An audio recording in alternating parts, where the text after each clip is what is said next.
CGL का मामला अभी भी गर्म है। यदि सरकार को लग रहा है वो सच्चे हैं तो सांच को आंच क्या करा लीजिए जांच, सांच को आंच क्या करा लीजिए जांच। और अब कब तक बहाना दीजिएगा कि ये विपक्ष की साजिश है। महोदय, मैं पुनः एक चीज कहना चाहूंगा महोदय, 30 सेकंड 45 सेकंड का समय चाहूंगा, आदरणीय परम श्रद्धेय। सीजीएल का मामला अभी भी गर्म है। यदि सरकार को लग रहा है वो सच्चे हैं तो सांच को आंच क्या करा लीजिए जांच, सांच को आंच क्या करा लीजिए जांच। और अब कब तक बहाना दीजिएगा कि ये विपक्ष की साजिश है। विपक्ष के सारे पे छात्र सड़कों पे नहीं है, सपने टूट रहे हैं, सपने नेशनल नाबूद हो रहे हैं, इसीलिए छात्र सड़कों पर है। और याद रखिएगा, उनके सपनों के बीच कोई आएगा, पहाड़ आए, दरिया आए या चट्टान आए, छात्र टकराएंगे महोदय।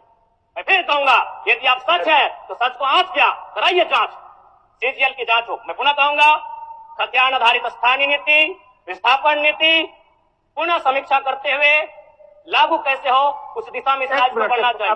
महोदय, यदि वास्तव में मैया सम्मान की राशि 2500 रुपए सम्मान है तो मैं चाहूंगा हम लोग एक सार्थक दिशा में बढ़िया महोदय।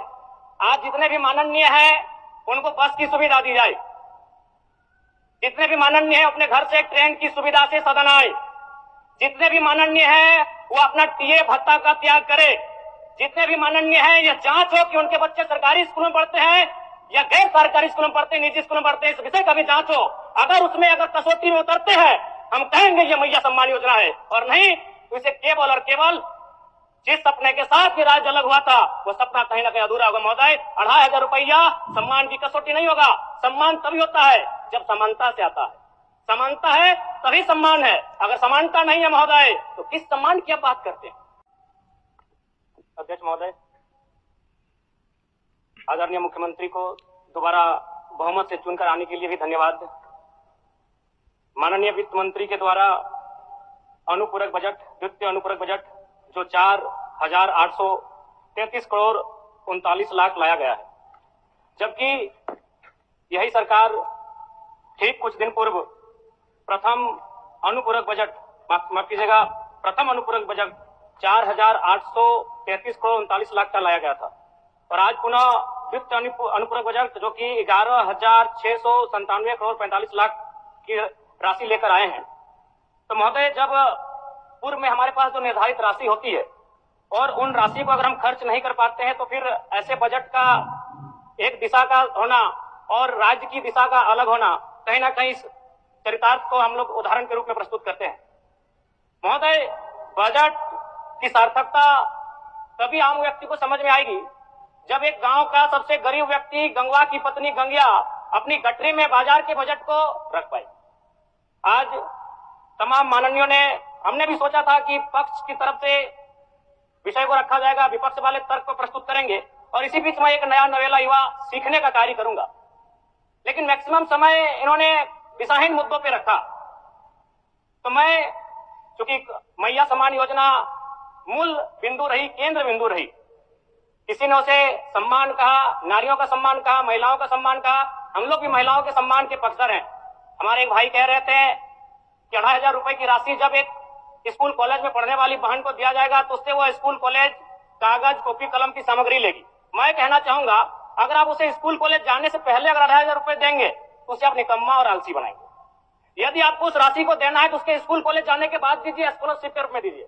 मैं आज पुनः कहूंगा, क्योंकि आप सत्ता पक्ष में है, आप संभवतः अपने इस विषय को बचाएंगे, आप अपना पक्ष रखेंगे कि आपने मैया सम्मान योजना एक महान कार्य किया है। लेकिन मैं फिर कहूंगा, 18 साल, 25 साल, 30 साल की लड़कियों को जो आप फ्री में 2500 रुपए दे रहे हैं, आप उनकी प्रतिभा को हनन कर रहे हैं, आप उनकी प्रतिभा को नकारात्मक दिशा में ले जाने कार्य कर रहे हैं महोदय।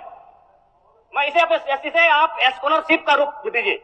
आपको 2500 रुपए देना है, स्कूल से पहले देंगे ना। मैं कह रहा हूं, मेरी भी सैकड़ों बहनें हैं गांव में, अगर आप स्कूल जाने से पहले 2500 रुपए उनके हाथ में देंगे, उस पैसे को वह गलत कार्यों में, गलत नहीं कहेंगे, कुछ ऐसे कार्यों में खर्च करेंगी जो लुभावनी हो। स्कूल जाने के बाद, अटेंडेंस के बाद अगर आप देंगे स्कॉलरशिप के रूप में तो वो बहन स्कूल तक जाएगी। दूसरा सवाल और एक महत्वपूर्ण विषय महोदय। एक मिनट माननीय सदस्यगण, सभा की सहमति हो तो सदन की कार्रवाई समाप्त होने तक समय बढ़ाई जाए। बोलिए, अब समाप्त करिए, बोलिए। महोदय, यदि वास्तव में मैया सम्मान की राशि 2500 रुपए सम्मान है तो मैं चाहूंगा हम लोग एक सार्थक दिशा में बढ़िया महोदय। आज जितने भी माननीय हैं उनको बस की सुविधा दी जाए, जितने भी माननीय हैं अपने घर से ट्रेन की सुविधा से सदन आए, जितने भी माननीय हैं वो अपना टीए भत्ता का त्याग करे, जितने भी माननीय हैं यह जांच हो कि उनके बच्चे सरकारी स्कूल में पढ़ते हैं या गैर सरकारी स्कूल में पढ़ते हैं, निजी स्कूल में पढ़ते हैं, इस विषय का भी जांच हो। अगर उसमें अगर कसौटी में उतरते हैं हम कहेंगे ये मैया सम्मान योजना है, और नहीं तो इसे केवल और केवल जिस सपने के साथ ये राज्य अलग हुआ था वो सपना कहीं ना कहीं अधूरा होगा महोदय। 2500 रुपया सम्मान की कसौटी नहीं होगा। सम्मान तभी होता है जब समानता से आता है, समानता है तभी सम्मान है। अगर समानता नहीं है महोदय तो किस सम्मान की आप बात करते हैं महोदय। मैं पुनः इस चीज कहना चाहूंगा महोदय, 30 सेकंड 45 सेकंड का समय चाहूंगा। आदरणीय परम रहे, सीजीएल का मामला अभी भी गर्म है।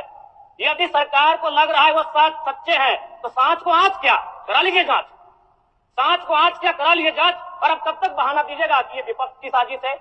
विपक्ष के सारे पे छात्र सड़कों पे नहीं है, सपने टूट रहे हैं, सपने नेशनल नाबूद हो रहे हैं, इसीलिए छात्र सड़कों पर है। और याद रखिएगा उनके सपनों के बीच कोई आएगा, पहाड़ आए, दरिया आए या चट्टान आए, छात्र टकराएंगे महोदय।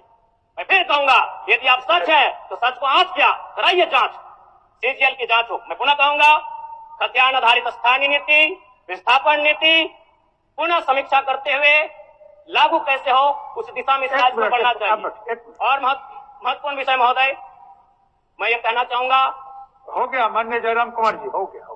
धन्यवाद महोदय। सरकार के इसमें धांधली है, हमें स्पष्ट रूप से कह रहे हैं कि इसमें धांधली है तो है, इसलिए है क्योंकि 2 दिन इस परीक्षा का आयोजन किया गया था, 21 सितंबर और 22 सितंबर 2024 को। पहला दिन 21 सितंबर के परीक्षा के रोज मात्र 82 स्टूडेंट का सिलेक्शन हुआ है, जबकि दूसरा दिन 22 सितंबर को बाकी सभी स्टूडेंट मतलब लगभग 2149 स्टूडेंट का, ये हम लोग का रिसर्च है, आयोग इसको स्पष्ट करना चाहिए।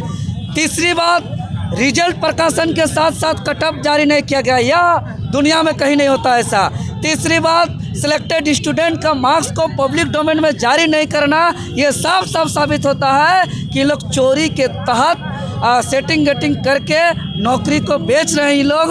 और इस पर जब हम लोग आवाज़ उठा रहे हैं संवैधानिक तरीके से तो ये लोग लाठी गोली और के दम से ये लोग सरकार चला रहे हैं और छात्र पर बर्बरतापूर्ण लाठीचार्ज कर रहे हैं। इसका हम लोग कड़ी निंदा करते हैं और आज इस कैंडल मार्च के तहत हम मांग करते हैं कि जो अधिकारी पदाधिकारी छात्र पर लाठी उठाने का कोशिश किया है उस पर कार्रवाई हो, और कोई भी छात्र के पर लाठी उठाने से पहले प्रशासन का हाथ कपना चाहिए, मालूम होना चाहिए स्टूडेंट पावर के बारे, मालूम होना चाहिए।